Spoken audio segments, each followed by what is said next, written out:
बिहार विधानसभा चुनाव 2025 के मद्देनजर एनडीए में भी सुगबुगाहट पूरे तेजी से चल रही है। एनडीए के घटक दल भाजपा के संपर्क में है और ज्यादा से ज्यादा विधानसभा सीटों पर दावेदारी कर दी है। मेरा नाम अनूप नारायण सिंह है और आप सच टॉक्स को देखना प्रारंभ कर चुके हैं। बिहार में भाजपा और जदयू एनडीए के दो बड़े घटक दल हैं और हाल ही में प्रखंड स्तरीय 20 सूत्री के पदों को, सदस्यों को, अध्यक्षों को दोनों पार्टियों ने आपस में बांट लिया है। कहीं कहीं लोजपा के कुछ लोगों को तो जगह मिली है, पर जीतन राम मांझी की पार्टी और उपेंद्र कुशवाहा की पार्टी को भाजपा जदयू ने कुछ नहीं दिया है।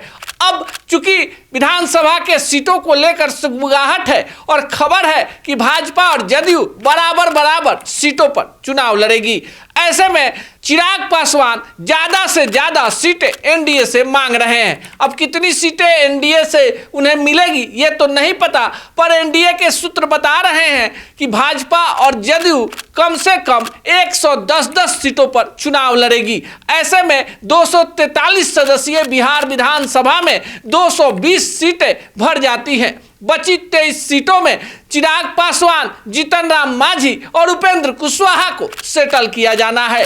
पर इसमें एक बड़ा स्कोप जदयू और बीजेपी ने छोड़ रखा है कि जो सीटें अतिरिक्त उम्मीदवारों के लिए इन पार्टियों की तरफ से मांगी जाएगी, जहां ये इन पार्टियों की स्थिति मजबूत होगी, वहां इन पार्टियों को उम्मीदवार जदयू और भाजपा अपने तरफ से देगी।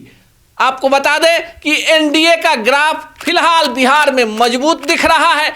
समीकरण भी एनडीए के पक्ष में तमाम समीकरणों में दिख रहा है। ऐसे में बीजेपी और जदयू अपने सहयोगी दलों के आगे झुकने को तैयार नहीं है। जीतन राम मांझी अपने पार्टी के अकेले सांसद हैं और केंद्र में मंत्री हैं। चिराग पासवान की पार्टी के 5 सांसद हैं, जिसमें चिराग पासवान केंद्रीय मंत्री हैं। उपेंद्र कुशवाहा चुनाव हार गए, पर उन्हें राज्यसभा का सदस्य बनाया गया है। खबर है कि उपेंद्र कुशवाहा की केंद्रीय मंत्रिमंडल में एंट्री होने जा रही है, यानी उपेंद्र कुशवाहा केंद्र में सेटल हो जाएंगे और जो कुछ भी बीजेपी उपेंद्र कुशवाहा को देगी उसी में खुश हो जाएंगे।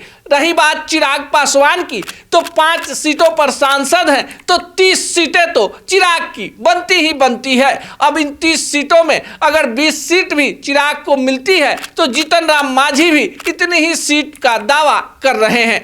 अब जबकि पूरी की पूरी सियासी समीकरण बीजेपी के पाले में है, नीतीश को सीएम का चेहरा बनाया जाना लगभग फाइनल हो गया है। ऐसे में घटक दलों के ऊपर भाजपा का दबाव है, ना कि घटक दल भाजपा या जदयू पर दबाव बना पा रहे हैं। सियासत है, विरासत है और लोकतंत्र है, और इस तंत्र को लोक यानी जनता चलाती है। आप क्या सोचते हैं? कमेंट बॉक्स में जरूर बताएं।